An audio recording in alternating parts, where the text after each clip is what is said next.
Num sábado de céu limpo em Lavras, o sol brilhava forte sobre as barracas da feira central, enchendo as ruas com o burburinho típico de um dia movimentado. A cidade parecia viver um de seus momentos mais tranquilos. Mães com carrinhos de bebê, senhores de chapéu trocando causos ao lado dos pastéis fumegantes, jovens indo e vindo com sacolas cheias de frutas, legumes, sonhos.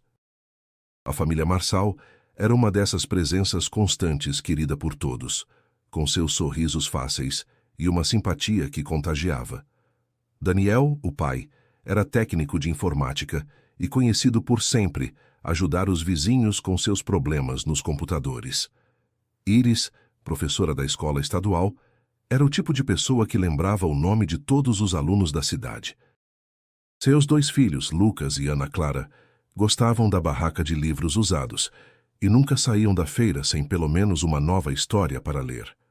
Naquele dia, como em tantos outros, eles chegaram por volta das 9 da manhã. Conversaram com alguns conhecidos, compraram pão de queijo, examinaram caixas de morangos e então sumiram. Simples assim. Como se o chão tivesse se aberto sob seus pés e os engolido. Ninguém viu para onde foram, nenhuma testemunha, nenhuma briga, nenhum grito, nenhum sinal de desespero. Apenas o silêncio que veio depois. Antes de continuar, se você gosta de histórias misteriosas e arrepiantes como essa, aproveita para se inscrever no canal. Tem muita coisa vindo por aí, e essa história ainda vai mexer com tudo o que você acredita. A primeira pessoa a notar algo estranho foi Dona Celina, que vendia empadas há quase 20 anos no mesmo ponto. Ela disse que viu Iris rindo com as crianças perto da banca de temperos e depois, nada.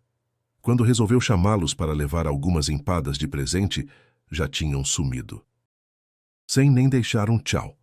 Em seguida, o vendedor de queijos notou que a sacola deixada por Daniel em cima da barraca havia ficado lá, esquecida. Era algo impensável. Daniel era cuidadoso com tudo, especialmente com as crianças, e mais estranho ainda, o carro da família, um sedã prata, continuava estacionado na esquina da rua lateral, com as portas destrancadas. Celulares, carteiras, até mesmo os documentos estavam dentro de uma pequena bolsa no banco traseiro. A notícia se espalhou como fogo em capim seco. Em poucas horas, a polícia foi acionada, o mercado foi fechado e a busca começou. Os policiais varreram a feira, questionaram todos os feirantes, revisaram gravações de segurança da região, as poucas que existiam, e nada.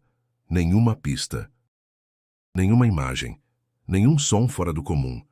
Os Marçal tinham simplesmente desaparecido no meio do dia, em um lugar lotado, sem que ninguém percebesse. O espanto logo se transformou em inquietação. Como isso era possível?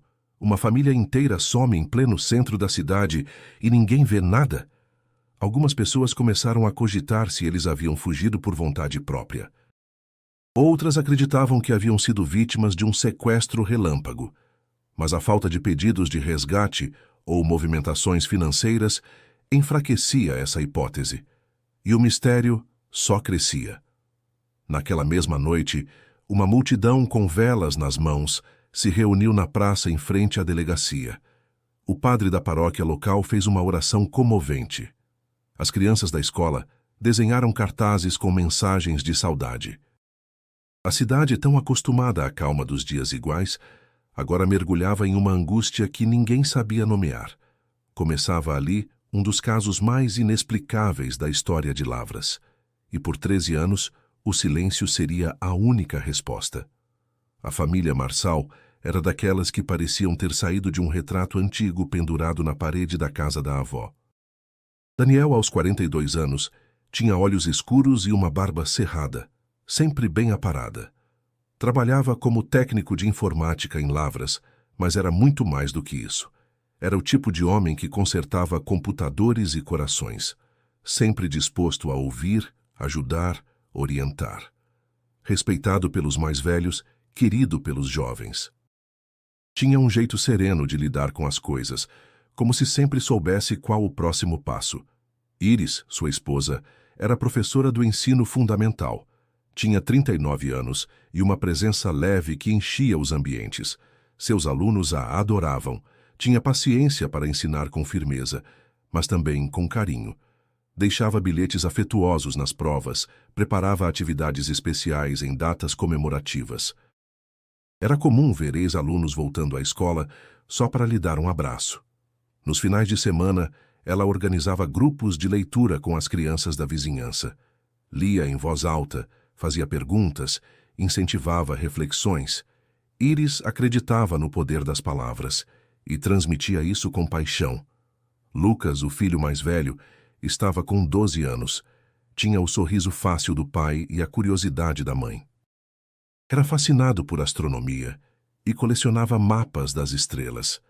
Gostava de montar coisas, robôs de brinquedo, quebra-cabeças, experimentos científicos.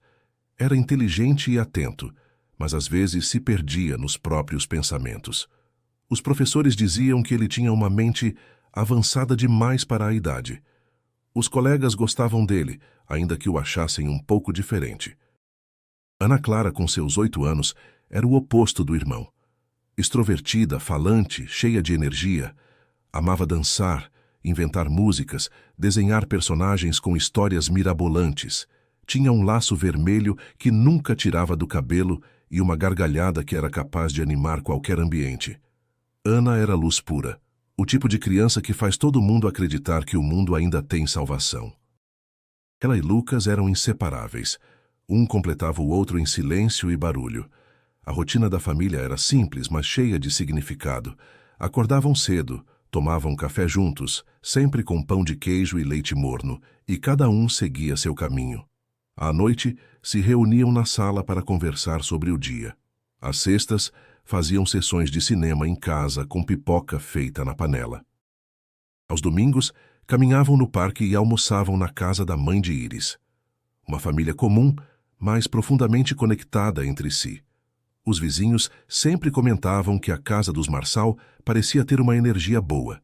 As plantas na janela, os brinquedos espalhados no quintal, as risadas que vinham da cozinha, tudo transmitia vida.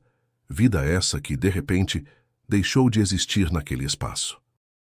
Depois do desaparecimento, a casa ficou fechada. A prefeitura trancou o imóvel por questões de segurança. Mas mesmo assim, quem passava por ali sentia algo estranho, como se o tempo tivesse parado no instante exato em que a porta se fechou pela última vez.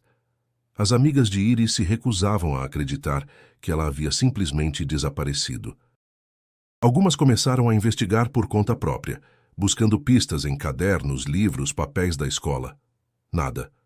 Os colegas de Daniel tentaram rastrear conversas, e-mails, acessos nos computadores que ele usava. Tudo normal. Lucas e Ana também não haviam deixado nenhuma pista. Nada em suas mochilas, diários, desenhos, nada que apontasse para fuga, depressão, medo. Nenhum indício de que estivessem sendo ameaçados. Nenhuma explicação.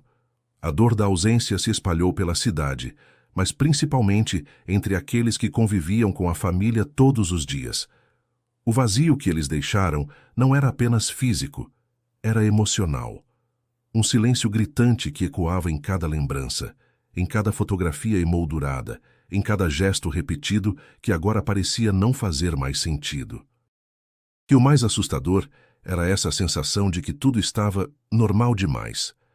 Na tentativa de entender o que poderia ter acontecido, a polícia e alguns voluntários da cidade começaram a reconstituir, passo a passo, o último dia da família Marçal. Era sábado, como sempre. Acordaram cedo, tomaram café da manhã juntos, deixaram a louça na pia, o leite ainda no copo, o pão de queijo pela metade. Saíram a pé, como era de costume, já que moravam a apenas 4 quarteirões da feira. Pelo caminho, cumprimentaram o seu Milton, que varria a calçada com o boné torto na cabeça. Ele se lembrava nitidamente de Ana Clara pulando as pedras da calçada, enquanto Lucas caminhava ao lado do pai. Iris estava com um vestido azul claro e segurava uma ecobag estampada com flores. Pareciam alegres, tranquilos, como sempre. Na feira passaram primeiro pela banca de frutas. Dona Neia, que vendia abacaxis, disse que Iris comentou sobre fazer um suco diferente para o almoço. Depois, foram vistos na barraca do Toninho, que vendia queijos. Lucas pediu um pedaço para provar e comentou com o pai sobre um livro que queria comprar.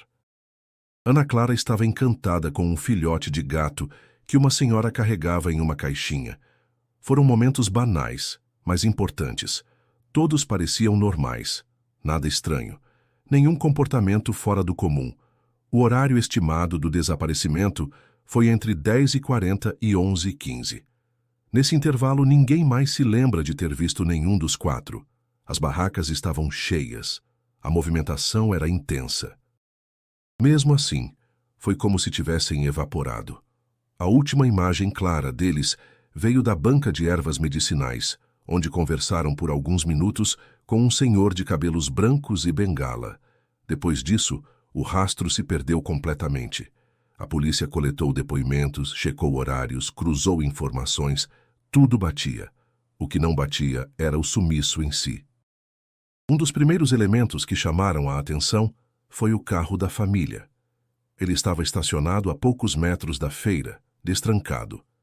Dentro havia uma sacola com roupas de ginástica, o celular de Iris, a carteira de Daniel e 2 ingressos de cinema para uma sessão na tarde daquele mesmo dia. Eles tinham planos, tinham compromissos, não estavam fugindo. Outro detalhe inquietante: os celulares estavam desligados, mas não havia registros de chamadas ou mensagens fora do normal nos dias anteriores.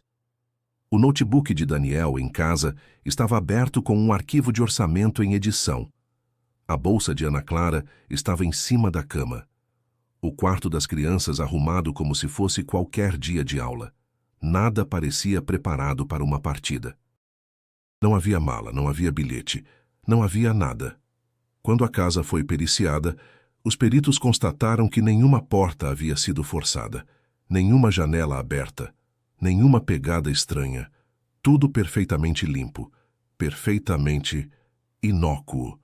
Era como se a vida tivesse sido pausada. Os peritos refizeram o trajeto provável da família e analisaram câmeras de segurança de comércios próximos. Mas Lavras, em 2010, ainda não tinha sistema de vigilância eficaz em todas as ruas.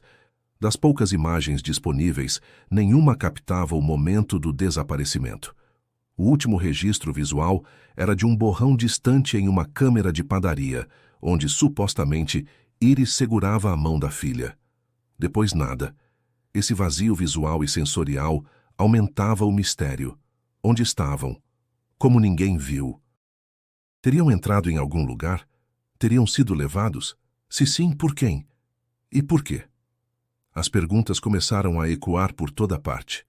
Nas redes sociais, em programas de rádio, nos cafés da cidade. E à medida que as horas se transformavam em dias e os dias em semanas, o peso da ausência foi se tornando insuportável. Para quem convivia com os Marçal, era impossível acreditar que algo tão absurdo pudesse ter acontecido de forma tão simples.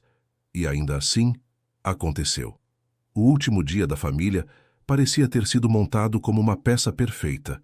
Cada passo conhecido, cada gesto familiar, até desaparecerem como se nunca tivessem estado ali. As primeiras horas após o desaparecimento foram tomadas por uma mistura de choque e urgência. A Polícia Civil de Lavras foi acionada às 14h17 daquele sábado. O delegado Maurício Godoy, experiente em casos de furto e violência doméstica, mas sem nenhum histórico de desaparecimentos familiares, assumiu a investigação. Em menos de 3 horas, equipes do Corpo de Bombeiros se uniram à busca, e os arredores da feira foram cercados. Nenhuma pista concreta surgiu. O protocolo inicial foi seguido à risca. Entrevistas com feirantes, mapeamento do trajeto habitual da família, análise de imagens de segurança. Até mesmo o sinal de GPS do carro foi checado. Estava inativo. O telefone de Iris havia sido desligado às 10h47, o de Daniel às 10h52. Os 2 aparelhos pararam de emitir sinais na região central da cidade. Para a polícia, isso significava que o corte foi intencional e sincronizado. Mas quem teria feito isso? E por quê? Nos dias seguintes começaram as buscas em matas próximas. Lavras é cercada por áreas verdes, morros e pequenas fazendas. Equipes especializadas com cães farejadores varreram os arredores. Foram até o Rio Grande, onde mergulhadores examinaram trechos de correnteza suspeita. Poços, grutas e pequenas cavernas da região foram inspecionados. Helicópteros sobrevoaram áreas rurais. Nenhum sinal da família, nenhuma peça de roupa, nenhum pertence, nenhum vestígio humano. A hipótese de sequestro começou a ganhar força. Porém, não havia pedido de resgate, tampouco contato com familiares ou amigos próximos. Além disso, Daniel e Iris nunca estiveram envolvidos com dívidas ou conflitos. Não havia histórico de desentendimentos sérios com ninguém, nem denúncias, nem ameaças. Os vizinhos insistiam, eram pessoas boas, corretas, queridas, não tinham inimigos. Frente à ausência de pistas, a polícia recorreu ao auxílio da delegacia especializada em desaparecidos de Belo Horizonte. 2 agentes foram enviados para colaborar nas investigações. Novas técnicas foram aplicadas. Fizeram uma linha do tempo completa, entrevistaram mais de 60 pessoas, inclusive funcionários do mercado, professores, colegas de Daniel. Os resultados eram sempre os mesmos. Nada. Alguns moradores começaram a desconfiar que a família havia fugido, mas fugir para onde? Sem levar nada? Com crianças pequenas? Sem aviso? E por qual motivo? A polícia investigou o histórico bancário de ambos. Não houve saques incomuns nem movimentações suspeitas. Os cartões estavam dentro da bolsa que ficou no carro. Nenhuma compra online. Nenhuma passagem emitida. Nenhuma reserva em hotel. Nada. Com a pressão crescente da comunidade e da imprensa local, o delegado Maurício convocou uma coletiva para apresentar os dados iniciais. Ele admitiu: o caso era incomum e desafiador. Não havia sinais de violência, nem indícios de fuga planejada, nem provas de sequestro. Era como se a família tivesse sido apagada do mundo. No dia seguinte, a polícia solicitou ajuda da população com qualquer informação que pudesse levar ao paradeiro dos Marçal. Cartazes com fotos foram colados em postes, comércios e escolas. Enquanto isso, os colegas de trabalho de Daniel e Iris organizaram uma vigília silenciosa na Praça da Matriz. Várias crianças seguravam cartazes com desenhos das mãos dadas da família. A cidade sentia. E essa dor era pesada. Mas, ao mesmo tempo, um novo sentimento começava a crescer: frustração. A cada pista falsa, a cada ligação anônima sem sentido, crescia o sentimento de impotência. Pessoas começaram a questionar a capacidade da polícia. Teorias começaram a surgir: sequestro internacional, crime passional, experiência científica, até abdução. Sem respostas, qualquer ideia parecia possível. Mas nenhuma trazia os Marçal de volta. Por mais que o esforço tenha sido imenso nos primeiros meses, a ausência de resultados foi minando as esperanças. As buscas se tornaram menos intensas, as equipes menores, o foco da imprensa mais distante. O silêncio voltou. Mas para alguns, a obsessão pelo mistério estava apenas começando. O primeiro ano passou em meio a boatos, teorias e vigilâncias constantes. A casa dos Marçal permaneceu lacrada, mas vez ou outra alguém dizia ter visto uma luz acesa no segundo andar, ou escutado barulhos vindos do quintal. A polícia investigava, mas nada era encontrado. Nenhum sinal de violação, nenhuma presença. Apenas ecos daquilo que antes fora um lar cheio de vida. Aos poucos a cidade foi voltando à sua rotina. O mercado voltou a funcionar normalmente. As feiras retomaram seu fluxo. Mas havia algo diferente. Um clima de sombra, uma inquietação que não passava. Os moradores evitavam falar sobre o caso em público. Era como se um pacto silencioso se formasse. Fingir que não aconteceu, como uma ferida que se recusa a cicatrizar e, por isso, é ignorada. Com o tempo, a família ampliada dos Marçal, primos, tias, sobrinhos, começou a se afastar de Lavras. Alguns alegaram não suportar o peso da ausência, outros passaram a receber mensagens anônimas e ligações silenciosas no meio da noite. O pai de Daniel, seu Alfredo, vendeu o sítio em Ijaci e foi morar com uma das filhas em Juiz de Fora. Dona Nair, mãe de Íris, deixou de dar aulas de reforço na igreja e se recolheu numa casa de repouso em Varginha. Aos poucos, as raízes foram arrancadas. A escola onde Íris trabalhava manteve sua cadeira vazia por quase 6 meses, uma forma de luto coletivo. Depois acabaram contratando outra professora, mas nenhuma sala era como antes. Os alunos falavam baixo ao passar pelo antigo cantinho de leitura. Alguns deixavam bilhetes dobrados sob a cadeira, como se ainda esperassem uma resposta. Lucas e Ana Clara foram homenageados com uma exposição de desenhos na biblioteca da cidade. Crianças de várias escolas mandaram ilustrações e cartinhas. Por um tempo, o espaço foi um lugar de memória. Mas, como tudo, também foi esvaziado com os anos. Os papéis amarelados, as fitas soltas nas paredes, o silêncio. 5 anos depois do desaparecimento, o caso já não era pauta da imprensa regional. Novos crimes, novas tragédias, outras urgências tomaram o espaço. Alguns jornalistas ainda faziam matérias especiais no aniversário da data, entrevistavam moradores, revisitavam os pontos da feira. Mas a dor parecia diluída, as respostas esquecidas. A delegacia havia mudado de comando. O delegado Maurício fora transferido para uma cidade maior, levando com ele os relatórios do caso, que, segundo dizia, estavam todos em ordem. A casa da família continuava de pé, mas coberta por musgos e folhas secas. As janelas fechadas, o portão enferrujado. Vez ou outra, algum curioso tentava entrar. Alguns diziam ouvir risos, outros sentiam arrepios inexplicáveis ao se aproximarem. Era como se o tempo houvesse parado ali dentro, como se o ar carregasse lembranças demais. Os vizinhos evitaram mudar-se, mas também não chegavam perto.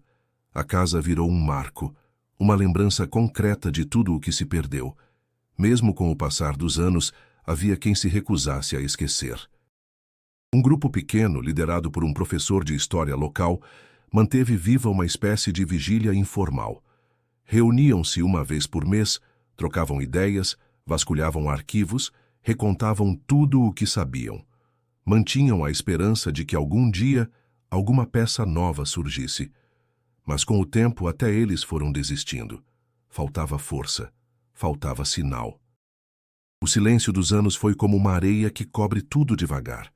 Primeiro os vestígios, depois as memórias, por fim a esperança.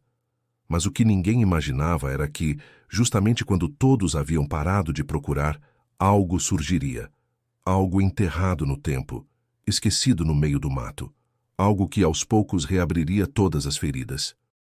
Caio Brandão sempre foi fascinado por histórias que ninguém conseguia explicar. Ainda criança, ele colecionava recortes de jornal, fitas VHS de reportagens antigas e revistas sobre crimes não resolvidos. Morava em Belo Horizonte, mas tinha raízes em Lavras. Sua avó, Dona Zuleika, fora professora na cidade e costumava contar com voz baixa e olhos aflitos sobre o caso da família Marçal. Aquilo o marcou de forma definitiva. Enquanto outras crianças brincavam de super-heróis, Caio investigava desaparecimentos imaginários no quintal. Quando completou 18 anos, decidiu estudar jornalismo. Queria contar as histórias que o mundo insistia em esquecer. Passou pela faculdade com boas notas e um gosto cada vez mais apurado por investigações profundas. Não se interessava por fofocas de celebridades ou política partidária. Queria o que era obscuro, o que doía, o que ninguém mais queria tocar. Em sua primeira reportagem relevante, mergulhou em um caso de adoções ilegais em uma cidade do interior do Espírito Santo e conseguiu expor uma rede criminosa. Recebeu elogios, prêmios modestos, mas o que realmente lhe importava era algo mais pessoal. O caso dos Marçal nunca lhe saiu da cabeça. Ao longo dos anos, acompanhava discretamente tudo o que ainda surgia. Lera todas as matérias antigas, conversara com antigos colegas de Daniel em fóruns online, arquivara em pastas digitais cada mínimo detalhe. Sentia que algo ainda estava em aberto, que ninguém havia cavado fundo o suficiente. Aos 27 anos, com alguma experiência e coragem suficiente para encarar resistência, Caio decidiu ir até Lavras. Não como turista ou curioso, mas como investigador. Queria andar pelas mesmas ruas, conversar com os mesmos rostos que viram aquela família sumir. Sabia que muitos já tinham desistido do caso, mas ele não. Carregava consigo um caderno grosso de anotações, um gravador de áudio, uma câmera analógica antiga e um laptop cheio de arquivos. Mas mais do que isso, levava uma pergunta que não o deixava dormir. Por que ninguém os encontrou? Chegou à cidade numa tarde abafada de outubro. O céu com nuvens pesadas, a brisa seca. Foi direto para uma pensão discreta no centro. Nas horas seguintes, começou a refazer os passos da família no último dia conhecido. Visitou a feira, hoje mais moderna, com câmeras em todos os cantos. Conversou com feirantes, mas poucos ainda se lembravam de detalhes. Muitos estavam aposentados, outros haviam se mudado. Os mais antigos desconfiados. Ainda assim, algo no ar lhe dizia que havia mais por trás daquele silêncio. Uma cidade inteira não esquece uma família que some sem explicação. Era uma amnésia coletiva, ou um pacto não declarado. No segundo dia, visitou a escola onde Iris lecionava. O prédio havia sido reformado, mas algumas funcionárias antigas ainda trabalhavam por lá. Uma delas, Dona Emília, coordenadora, mostrou-lhe uma caixa com arquivos antigos. Lá dentro, encontrou provas corrigidas por Iris, desenhos feitos por Ana Clara, até um cartão de Dia dos Pais desenhado por Lucas. Aquilo lhe causou um impacto inesperado.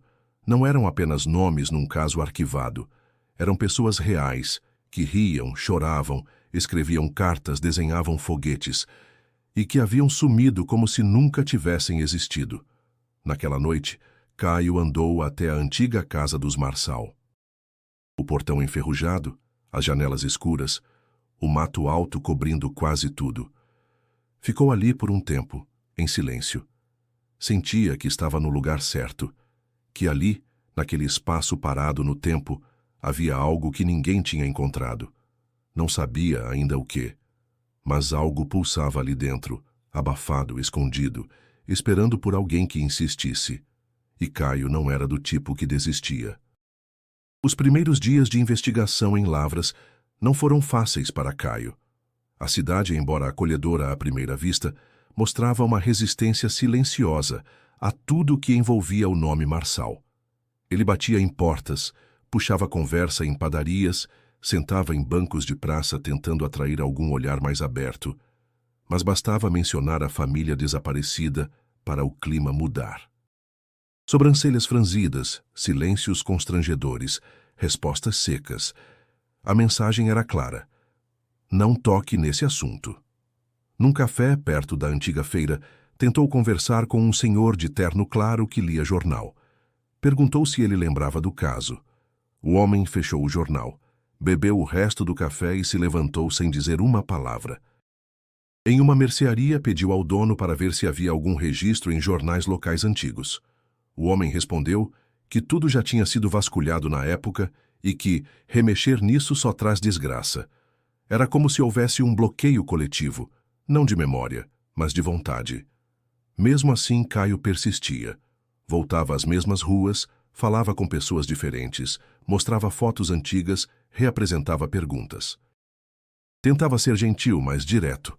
E foi numa dessas conversas insistentes que conseguiu uma pequena brecha. Uma balconista chamada Tainá, com cerca de 30 anos, contou-lhe que seu pai trabalhava na prefeitura na época do desaparecimento e sempre dizia que a investigação oficial deixou passar coisa demais. Ela não sabia detalhes, mas sugeriu que Caio procurasse um tal de João Ubirajara, antigo funcionário do cartório da cidade, hoje aposentado. Encontrar João foi difícil, mas não impossível. Morava afastado, numa casa simples no bairro Vista Alegre.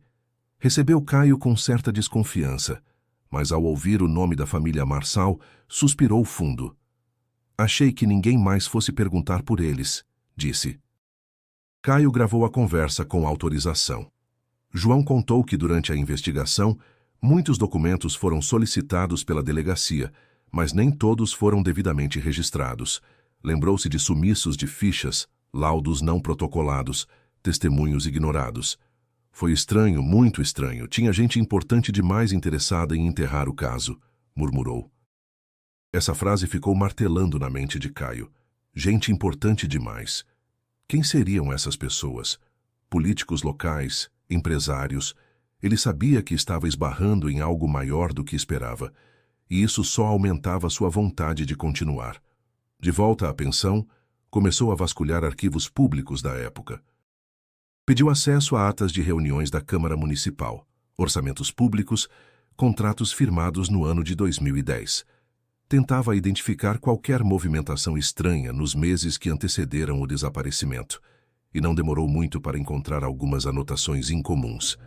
Uma verba destinada à segurança urbana fora redirecionada sem justificativa.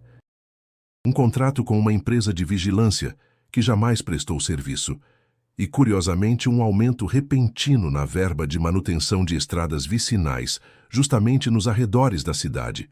Aos poucos, os fios começavam a se entrelaçar, mas Caio precisava de mais. Precisava de vozes, de testemunhas, de alguém que quebrasse o silêncio. No terceiro dia, decidiu visitar a delegacia, hoje sob nova direção. Apresentou suas credenciais de jornalista e pediu acesso aos arquivos do caso Marçal. Foi recebido com educação, mas também com ceticismo. O atual delegado, Romildo Alvim, alegou que muitos documentos estavam desatualizados ou haviam sido arquivados sem digitalização. Prometeu buscar o que pudesse, mas sugeriu que Caio não criasse muitas expectativas. Foi ao sair da delegacia que percebeu um homem observando-o do outro lado da rua. Alto, de boné, óculos escuros, parado ao lado de uma moto. O homem não disse nada. Apenas ficou ali, imóvel, acompanhando cada passo. Naquela noite, pela primeira vez, Caio trancou a porta do quarto com a cômoda encostada. Estava certo de que alguém não queria que ele continuasse. Mas era tarde demais para voltar. No dia seguinte, com os olhos marcados por uma noite mal dormida e o coração pulsando em ritmo estranho, Caio decidiu seguir uma pista que encontrara em uma das atas antigas da Câmara Municipal. Um projeto de recuperação de uma estrada rural, apresentado poucos dias antes do desaparecimento da família Marçal, mencionava uma fazenda de nome Santa Verônica, situada nos limites extremos da zona rural de Lavras, a cerca de 40 quilômetros do centro. Aquela propriedade não constava em mapas recentes e nenhuma atividade agrícola havia sido registrada por lá nos últimos 10 anos. O lugar soava esquecido, e esquecimento era, para Caio, um sinal forte de que algo merecia atenção. Alugou um carro e partiu logo cedo, seguindo por uma estrada de terra batida e esburacada, ladeada por capins altos e cercas quebradas. A cada curva, o mato engolia mais a trilha, como se a própria natureza quisesse manter aquele local oculto. Depois de 1 hora, encontrou a entrada. Um portão de madeira apodrecida caído sobre a lama e uma placa torta com letras apagadas. Santa Verônica. Caminhou mais alguns metros até encontrar o que restava do que um dia fora uma sede rural. A casa principal estava em ruínas, com janelas despencadas e telhado comprometido. Mas o que chamou sua atenção foi o velho celeiro isolado, coberto por eras e cercado por arame farpado corroído. A estrutura, embora gasta, ainda se mantinha em pé. Havia correntes enferrujadas prendendo as portas, como se alguém quisesse manter o conteúdo longe de olhos curiosos. A adrenalina tomou conta do corpo de Caio. Vasculhou o entorno até encontrar uma pedra grande e usou-a para quebrar o cadeado. O barulho do metal rompendo ecoou no campo silencioso como um grito. Empurrou a porta com força e um cheiro seco e adormecido escapou, como o hálito de algo que estivera preso ali por tempo demais. O interior era escuro, úmido, cheio de poeira. Teias de aranha cobriam os cantos altos. Um trator antigo, com pneus murchos, ocupava o centro do espaço. Ferramentas enferrujadas pendiam das paredes, mas o que fez Caio parar foi uma folha de papel, colada do lado de dentro de uma das tábuas do celeiro, escondida entre tábuas duplas. Ela estava amarelada com marcas de umidade, mas ainda intacta. Era uma fotografia. Caio a retirou com cuidado. Limpou a poeira com a manga da camisa e observou com atenção. Era um retrato em preto e branco, possivelmente tirado com câmera analógica, mostrando 4 pessoas. Um homem, uma mulher e 2 crianças. Estavam de pé, lado a lado, diante de uma casa que Caio não reconheceu. Mas os rostos, aqueles rostos ele conhecia.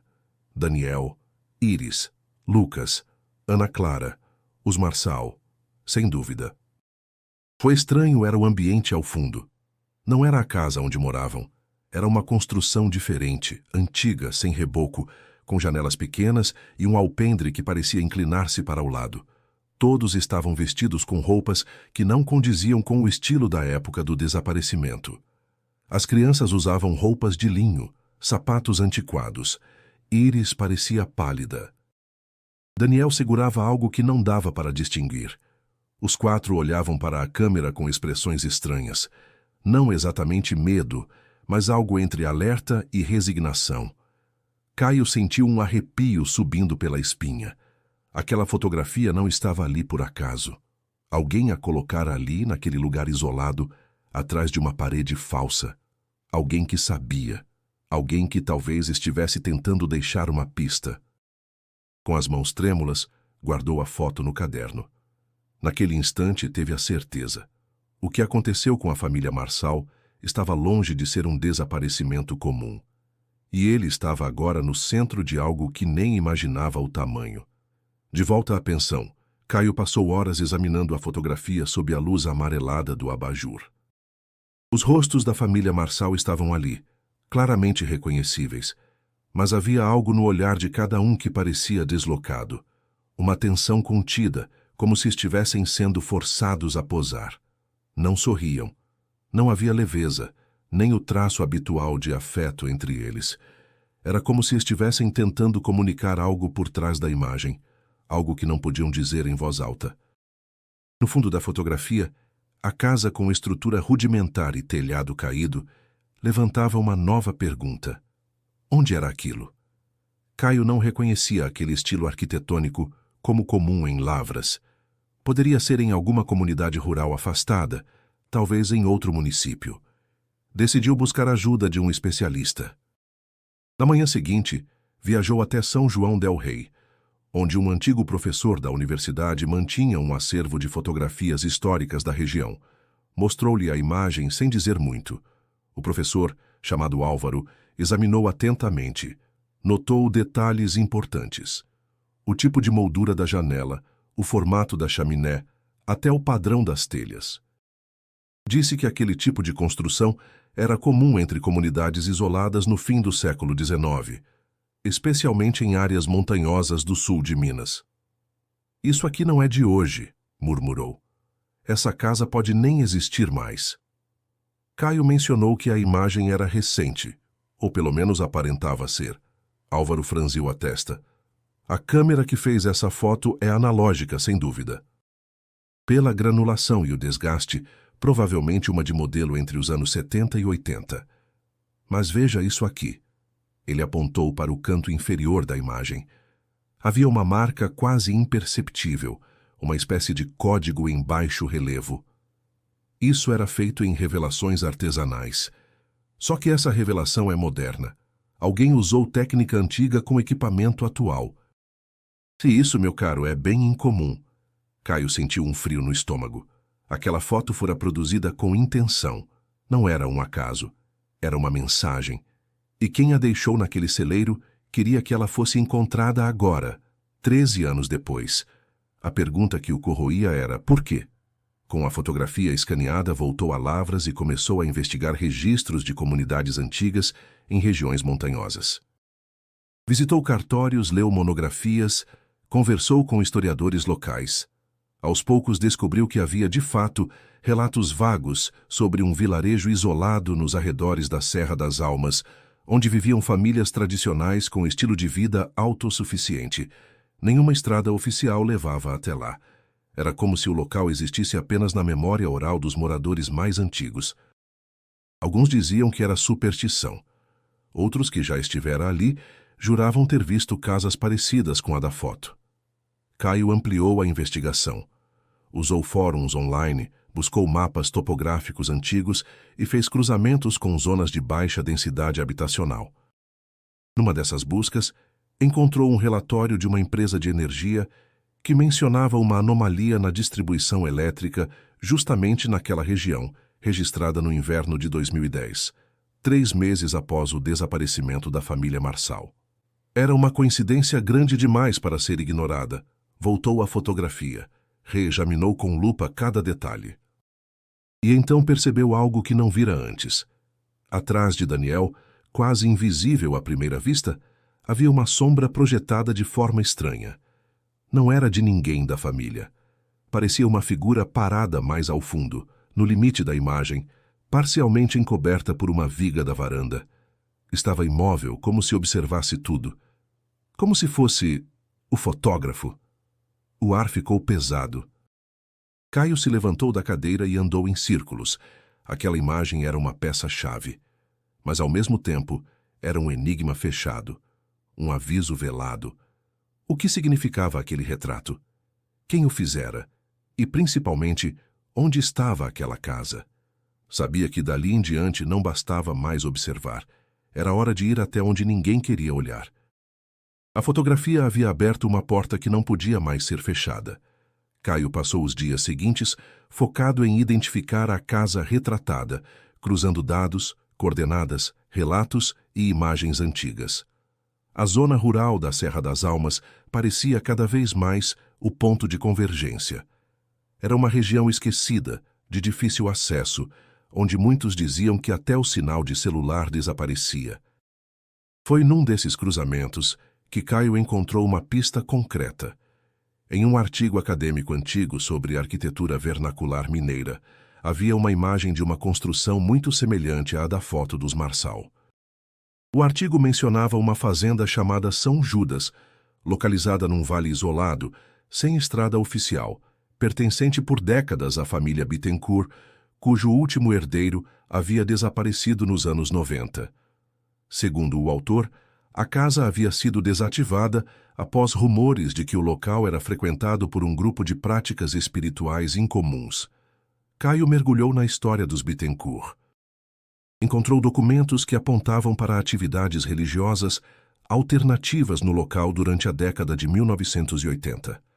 Não se tratava de uma religião tradicional, mas de algo misturado: espiritualismo, rituais de isolamento, crença em purificação do corpo e da alma. Os moradores da região chamavam de a colônia.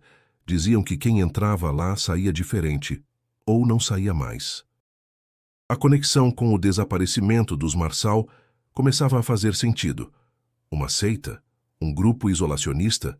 Seriam eles levados para lá contra a vontade? Ou teriam sido convencidos? Essas perguntas giravam como lâminas na mente de Caio.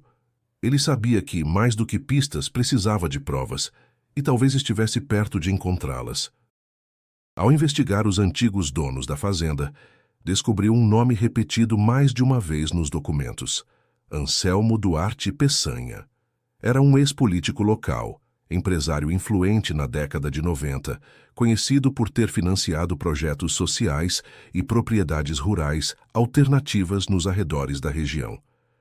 Havia rumores de que mantinha ligação com grupos espiritualistas extremos. Sumiu da vida pública depois de 2001, sem deixar rastros. E ninguém mais falava dele. Parecia ter desaparecido da mesma forma que os Marçal. Caio tentou contato com antigos funcionários do cartório de terras e encontrou um auxiliar aposentado que lembrava de um registro não oficial, feito às pressas envolvendo um refúgio espiritual no nome de Peçanha. O local era descrito como uma área de observação e transição interior, e não constava em cadastros modernos. Nenhum mapa mostrava aquele ponto, apenas a palavra refúgio. O jornalista imprimiu tudo, mapeou rotas prováveis e traçou um plano para chegar até lá. Sabia que estava indo além do que qualquer investigação havia tentado. Estava cruzando o limite entre a cidade e algo que muitos nem acreditavam existir, mas não podia mais parar. Na noite anterior à partida, recebeu um envelope embaixo da porta da pensão, sem remetente. Dentro, um bilhete datilografado, sem assinatura, dizia apenas: Pare agora. Você não entende o que está procurando. A mensagem não era um alerta, era uma ameaça. Fria, objetiva, definitiva. Caio tremeu, mas ao invés de recuar, sentiu-se ainda mais convencido de que estava no caminho certo. Se alguém estava tentando silenciá-lo, era porque havia algo a esconder. E se alguém tinha tanto medo da verdade, era porque ela devia ser mais obscura do que se imaginava. Na madrugada seguinte, antes do sol nascer, ele partiu. Levava consigo a fotografia dos Marçal, mapas antigos, lanternas, baterias extras e um gravador de voz. Ia sozinho. Sabia que ninguém se atreveria a acompanhá-lo. Mas não importava. Caio Brandão estava pronto para entrar onde ninguém mais ousava pisar. E com cada passo, a escuridão parecia convidá-lo para mais perto da verdade. O caminho até a região indicada nos mapas era mais difícil do que Caio esperava. A estrada desaparecia em meio ao mato e o sinal do celular sumiu por completo. Guiando-se por anotações, marcos antigos e o sol, ele caminhou por horas até encontrar o que parecia ser um antigo trilho de carroça, ladeado por pedras cobertas de musgo. Ali, a sensação de isolamento se intensificou. O ar era mais denso, os sons do mundo sumiam.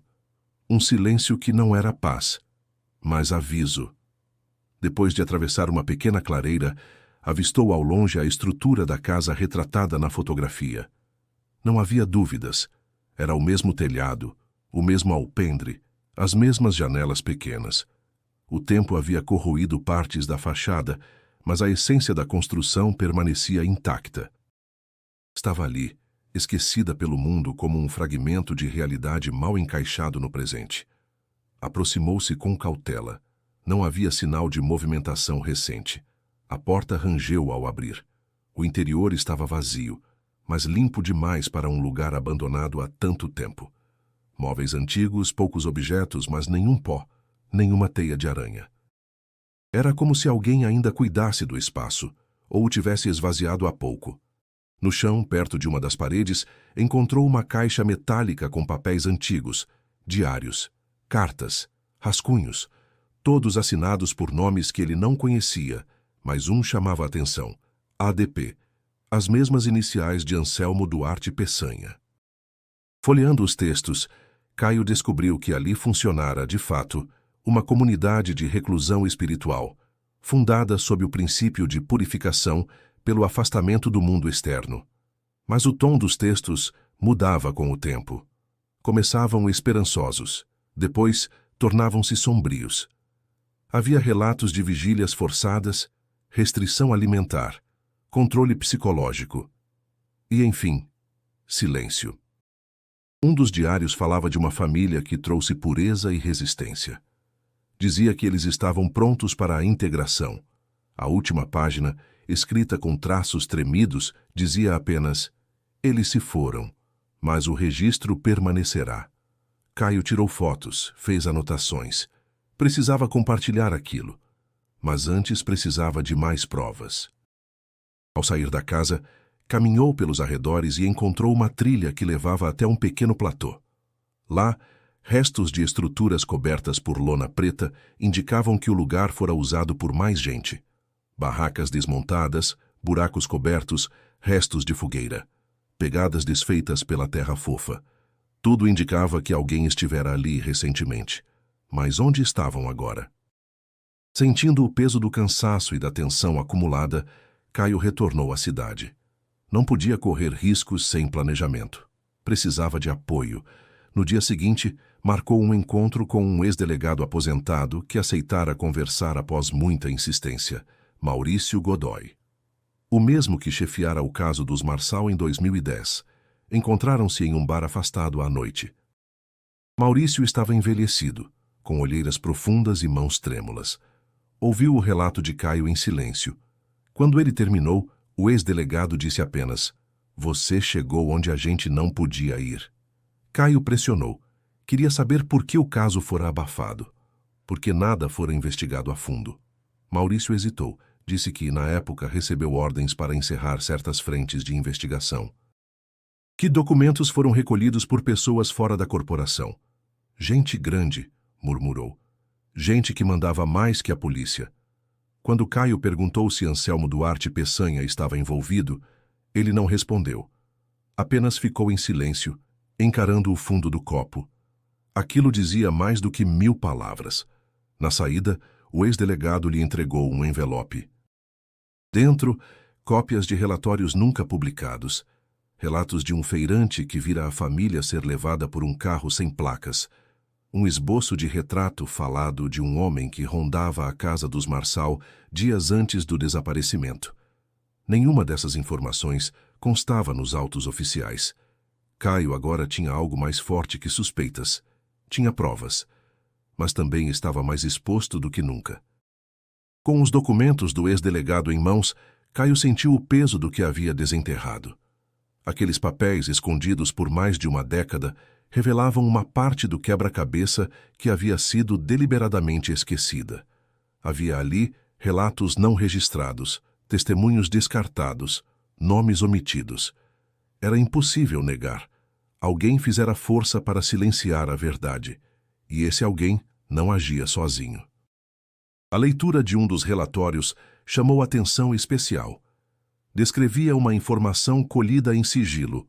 Um funcionário público, de identidade preservada, relatou ter participado de um inventário não oficial de uma casa pertencente à família Peçanha, a mesma ligada à antiga colônia de isolamento. Durante o processo, foram encontrados diários e cadernos com símbolos estranhos, desenhos ritualísticos e registros de práticas de renascimento interior. Os materiais foram levados, mas jamais catalogados. Caio decidiu ir atrás da antiga casa de Anselmo Duarte Peçanha, situada na zona sul de Lavras. O imóvel estava vazio há anos, mas constava como pertencente a uma empresa fantasma registrada em nome de um laranja. Após convencer o porteiro do condomínio a deixá-lo entrar como visitante, explorou o entorno. Os muros eram altos, as janelas vedadas. No quintal dos fundos, escondido por uma parede de bambus secos, havia um pequeno depósito de alvenaria. Arrombou a tranca com uma barra de ferro e entrou. O cheiro de mofo era forte. Pilhas de caixas empilhadas, cobertas por lonas plásticas, ocupavam os cantos. Ao abrir a terceira, encontrou exatamente o que buscava: cadernos com letras antigas, papéis soltos, anotações em linguagem quase simbólica. Mas no fundo de uma das caixas, embrulhado em pano escuro, havia um fichário com capa de couro. Nele, registros batidos à máquina, colagens de fotos antigas e recortes de jornais. As páginas revelavam uma estrutura complexa. Havia organogramas, nomes, siglas, títulos como Núcleo de Acolhimento, Etapa de Transição e Comunidade de Silêncio. E então, um trecho sublinhado em vermelho: o grupo de Lavras está completo. A família foi integrada com sucesso. A data: 24 de abril de 2010. Caio fechou o fichário com as mãos suadas. Aquilo era mais do que suficiente para provar que a família Marçal havia sido levada.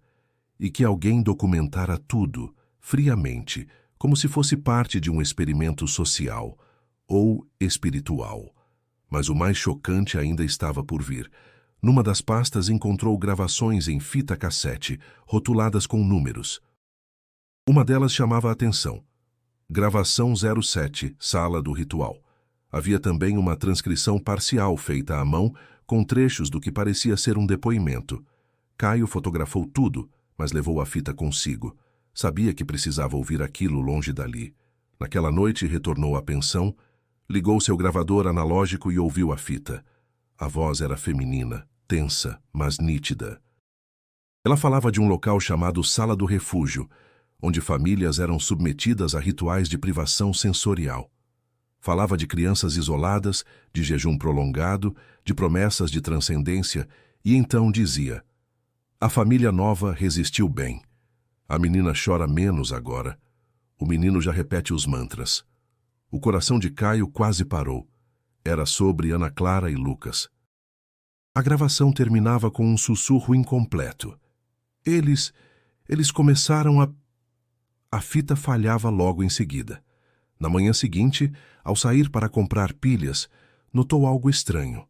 2 homens estavam parados na esquina da pensão. Não olhavam diretamente para ele, mas seus gestos denunciavam vigilância.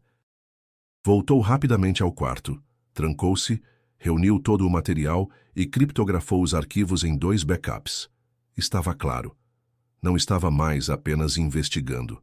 Estava sendo caçado. O caso da família Marçal deixava, a cada passo, de ser apenas um mistério. Era uma ferida profunda, escondida sob camadas de mentiras e manipulação. E Caio sabia. Se quisesse chegar até o fim, teria que descer ainda mais fundo. Nos dias seguintes, Caio manteve o mínimo de movimentação. Evitava rotas previsíveis, trocava de roupa constantemente, mudava de pousadas sem aviso. Já não era apenas um repórter atrás de uma história. Era um alvo. O que carregava consigo podia expor uma rede de manipulação e silêncio que ultrapassava os limites de Lavras. E ele sabia. A hora de recuar havia passado. Era preciso avançar, custasse o que custasse. Foi numa tarde chuvosa que o destino decidiu se mover de novo. Um e-mail anônimo chegou com o assunto: "Você não está sozinho." O conteúdo era breve, apenas um endereço nas proximidades de Ayuruoca e uma frase: "Fale com o homem da flor vermelha no chapéu." Nada mais. Caio hesitou por horas, mas decidiu seguir. Sentia que já não tinha escolha. Chegou ao local indicado 2 dias depois, uma venda de estrada à beira de um rio sinuoso. Perguntou pelo tal homem. O balconista apontou para os fundos. Sentado sob um telhado de zinco, com um chapéu velho e uma flor presa à aba, estava um senhor de pele escura, rosto cortado pelo tempo e olhos que pareciam enxergar através das coisas. Chamava-se Ernesto. Quando Caio se aproximou, ele apenas disse: "Demorou." Conversaram por quase 1 hora. Ernesto era um homem que havia vivido anos entre comunidades isoladas, ajudando a levar mantimentos, saúde básica e cartas de parentes. Dizia ter conhecido lugares onde o tempo parecia ter parado. E então contou algo que fez Caio perder o fôlego. Em 2011, encontrei uma mulher e 2 crianças escondidos perto de uma mina desativada. Ela não dizia o nome, só tremia. As crianças não falavam. Eram vigiados por homens calados. Me disseram para nunca mais voltar. Caio, quase sem conseguir conter a emoção, perguntou se havia guardado alguma referência do local. Ernesto assentiu com a cabeça e retirou do bolso uma folha dobrada. Um mapa feito à mão, com coordenadas de um ponto na Serra dos Garcias, região quase inóspita, de acesso extremamente difícil. O velho disse: "Se eles ainda estão em algum lugar, é lá." Na mesma noite, Caio preparou tudo. Alugou um jipe, encheu a mochila de água, comida, lanternas e uma pequena câmera. Era uma viagem sem garantia de retorno, mas o sentimento de urgência era maior do que o medo. Partiu antes do amanhecer. Após horas de subida íngreme e trilhas quase intransponíveis, alcançou a entrada da antiga mina. O local estava cercado por pedras caídas, sinais de deslizamentos e árvores retorcidas. Tudo ali parecia abandonado, esquecido por Deus. Mas ao observar melhor, notou pegadas recentes, resíduos de plástico, pedaços de corda. Havia sinais de presença humana. Avançou com cuidado. A entrada da mina estava parcialmente obstruída, mas uma fenda permitia passagem rastejando. Do outro lado, um corredor escuro e úmido. Usou a lanterna. Paredes de pedra crua, marcas de ferramentas, umidade escorrendo pelas rachaduras. Andou por metros até alcançar uma bifurcação. À esquerda, o túnel estreitava. À direita, uma porta metálica semi-encoberta por tábuas podres. Caio forçou a passagem até conseguir abrir. Do outro lado, uma escada de ferro levava para baixo. O ar era pesado, úmido e quase sem oxigênio. Com o coração acelerado, desceu degrau por degrau até chegar a uma sala subterrânea. Ali, a respiração falhou. O lugar estava intacto, como um relicário sombrio. Prateleiras com objetos pessoais, cadernos, roupas de criança. Uma boneca com o nome Ana Clara bordado no vestido. Em uma prateleira alta, um estojo com lápis desgastados e uma folha com constelações desenhadas à mão. O toque de Lucas. A família Marçal estivera ali. Caio não sabia por quanto tempo, nem se ainda estavam, mas pela primeira vez em 13 anos, a presença deles era real. O ar dentro da sala era denso, como se guardasse segredos que jamais deveriam ser revelados. Caio avançou com os olhos marejados, tocando cuidadosamente os objetos deixados para trás. Tudo ali gritava presença.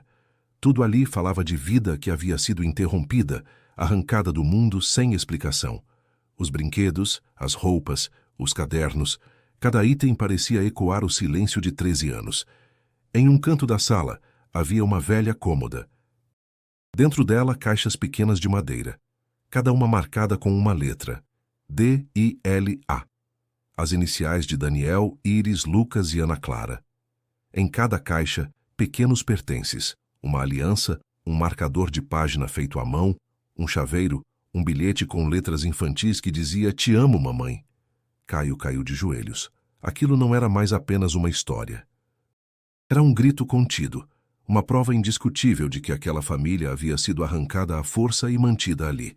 E não estavam sozinhos. Ao lado das caixas, havia um baú metálico trancado com cadeado enferrujado. Caio arrombou-o com um canivete.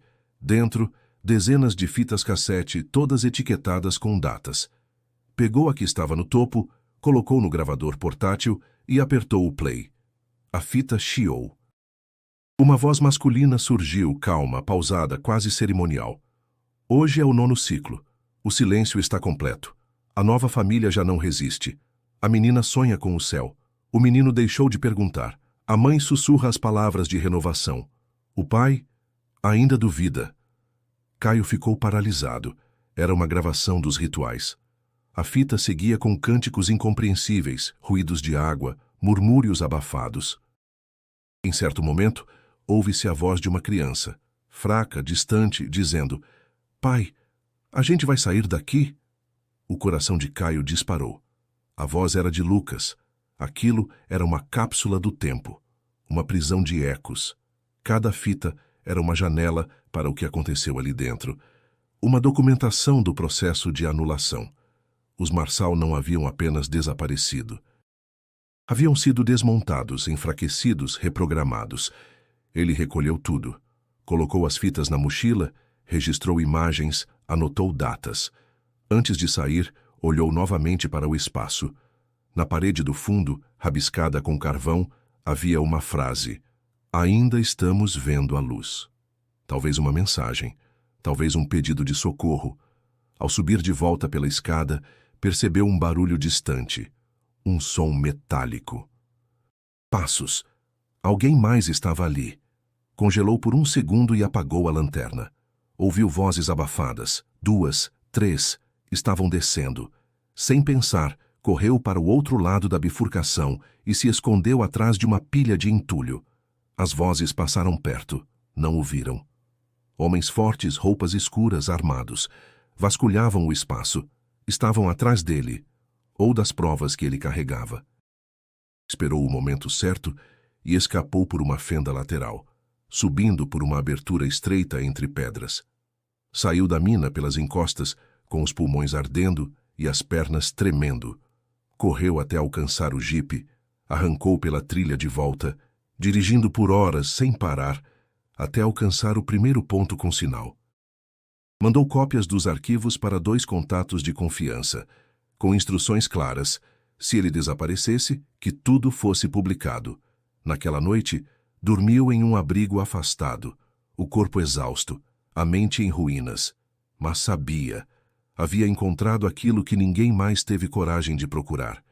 A prova irrefutável de que a família Marçal esteve viva, que foi mantida contra a vontade, que foi usada por uma estrutura maior, antiga e cruel. Ainda não sabia se estavam vivos, mas agora o mundo inteiro saberia que, ao menos, eles existiram até o fim, e que a verdade, por mais escondida que estivesse, começava finalmente a romper o escuro.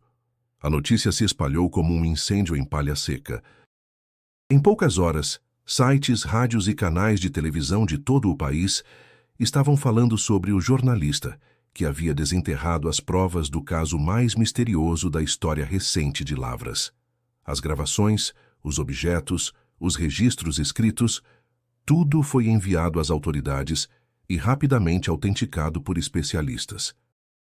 O caso, antes enterrado sob silêncio e medo, voltava à tona com a força de um grito preso por 13 longos anos. A Polícia Federal assumiu a investigação. Agentes foram enviados à antiga mina, à casa na Serra, às propriedades da família Peçanha. Mandados foram expedidos, arquivos antigos reabertos, nomes intocáveis começaram a aparecer nos noticiários. O Ministério Público abriu inquérito para apurar negligência, obstrução de justiça e formação de organização criminosa com fins de isolamento humano e manipulação psicológica. A cidade de Lavras, antes envolta em esquecimento, agora tremia sob os holofotes. Muitos fingiam surpresa, outros choravam envergonhados. E alguns, pela primeira vez em anos, voltavam a pronunciar os nomes que jamais deveriam ter sido apagados: Daniel, Iris, Lucas, Ana Clara. Não havia, porém, registro recente de paradeiro da família. As últimas provas materiais datavam de quase uma década antes. A trilha terminava ali, nas profundezas da montanha. Ninguém sabia se ainda estavam vivos, se haviam escapado. Se tinham sido silenciados de forma definitiva. Mas o mais importante havia acontecido. O mundo agora sabia.